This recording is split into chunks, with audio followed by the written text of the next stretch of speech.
இல்லைங்க ஐயா, ஒருத்தரோட காலில் விழுகிறது எவ்வளவு பெரிய விஷயம் நீங்க யோசிங்க ஐயா. நம்ம அவ்வளவு சீக்கிரம் காலில் விழுந்துட மாட்டோம். தந்தை தாய் காலில் விழுகுவோம், பெரியவங்க காலில் விழுந்து ஆசீர்வாதம் வாங்குவோம். ஒரு அரசியல்வாதி அவ்வளவு சாதாரணமா விழுக மாட்டேன்.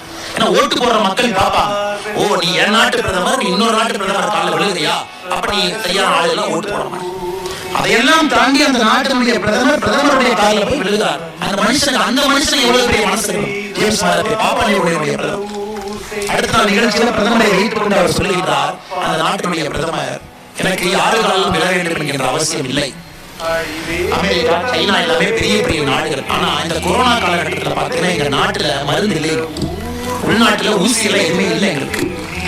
அமெரிக்காக்காரன் கொடுப்பான்னு பார்த்துட்டு இருந்தா ஒண்ணும் கொடுக்கல, சைனாக்காரன் பாப்பான்னு கேட்டு இருந்தா அவனும் கொடுக்கல. இந்தியாவுக்கும் எங்களுக்கும் எந்த விதமான தொடர்பும் இல்லை. பிரதமர் அவர்கள் தனி விமானத்துல ஒரு பெட்டியில மருந்தை போட்டு இந்திய மக்களுடைய பாசமிகு அன்பளிப்பை அனுப்பி வச்சாரு.